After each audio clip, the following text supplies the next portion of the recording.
بسم اللہ الرحمن الرحیم۔ آج ہم چوتھی تراویح میں چوتھے پارے کے ربع آخر سے پانچویں پارے کے اختتام تک کا بیان کریں گے۔ سورۃ النساء مدنی صورت ہے، اس میں 177 آیات، 24 رکوع، 3045 کلمات اور 16030 اس میں حروف ہیں۔ اس میں تخلیق آدم اور حوا کا ذکر ہے، اس کے بعد پیدائش اولاد آدم کا ذکر یہاں پر کیا گیا ہے۔ یتیم بچے کے مال کے بارے میں عدل و انصاف کرنے کا حکم دیا گیا ہے، اور مرد کو 4 شادیاں کرنے کی اجازت بشرطے کہ وہ انصاف کرے۔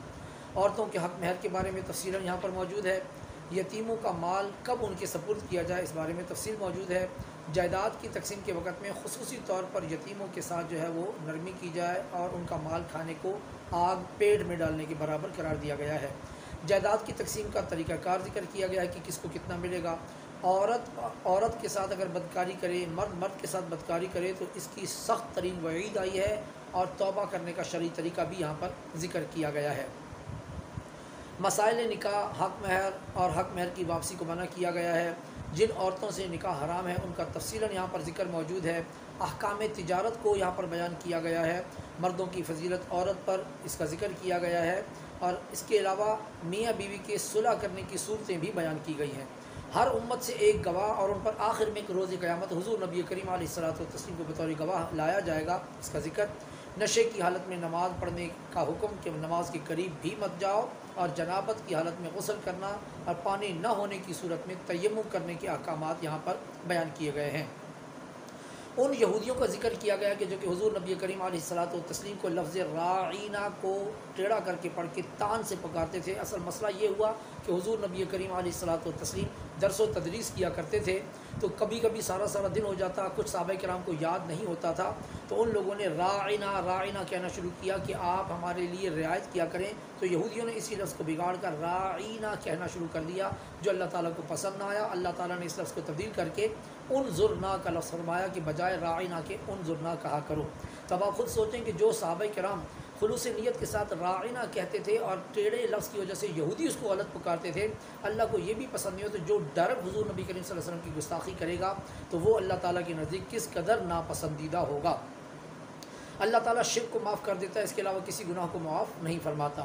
جہنم کے ایک عذاب کا ذکر ہے کہ جہنم کی آگ سے جلدوں کو جلا دیا جائے گا، پھر اس کے بعد ان جلدوں کو نئی جلدوں میں تبدیل کر دیا جائے گا، اور دوبارہ وہ عذاب چکھیں گے، یعنی بار بار عذاب دینے کے لیے اللہ تعالیٰ ان جلدوں کو نیا کر دے گا۔ جنت کی چند نعمتوں کا ذکر ہے، جن میں باغات، پاکیزہ بیویاں اور سایہ ہی سایہ، ان سب کا ذکر کیا گیا ہے۔ امانتیں واپس لوٹانے کے احکامات کو ذکر کیا گیا ہے، اور اللہ، رسول اور اولو الامر کی اطاعت کا حکم دیا گیا ہے۔ جھگڑوں میں حضور نبی کریم علیہ الصلوۃ والتسلیم کے پاس فیصلہ لے جانے کا بھی حکم ذکر کیا گیا ہے۔ اللہ تعالیٰ نے فرمایا اگر ظلم کر بیٹھو تو حضور نبی کریم علیہ الصلوۃ والتسلیم کی بارگاہ میں حاضری دو، وہ تمہاری سفارش کریں تو اللہ تعالیٰ کو تواب اور رحیم پاؤ گے۔ یہاں پر حضور نبی کریم علیہ الصلوۃ والتسلیم کے روضہ اقدس کی حاضری کا بھی ثبوت ملتا ہے۔ جو لوگ حضور نبی کریم صلی اللہ علیہ وسلم کو ثالث نہ مانیں ان کو کافر قرار دیا گیا ہے۔ اگر اللہ اور رسول کی اطاعت کریں تو انعام یافتہ لوگوں میں ان کا شمار ہو جائے گا، اور انعام یافتہ لوگوں کا بھی ذکر کیا گیا، صدیقین، شہداء، صالحین، انبیاء کرام، ان کے گروہ میں شمار کیا جائے گا۔ جب جہاد فرض ہوا تو کچھ لوگ یہ کہنے لگے کہ ہمیں کچھ اور دن زندہ رہنے دیا جائے، تو اللہ تعالیٰ نے فرما دیا دنیا کا متاع قلیل ہے اور آخرت میں بہت اچھا اجر ملے گا، اور یہ بھی فرما دیا کہ اگر تم دنیا میں کسی بھی قلعے میں چھپ جاؤ تو موت تو آئے گی، موت سے تم بچ نہیں سکتے۔ اس کے علاوہ اللہ تعالیٰ نے فرمایا کہ بھلائی میری طرف سے ہے اور برائی تمہاری اپنی طرف سے ہے۔ کچھ لوگ یہ کہتے تھے کہ برائی بھی اللہ کی طرف سے، اللہ تعالیٰ نے فرما دیا برائی تمہاری اپنی طرف سے ہے۔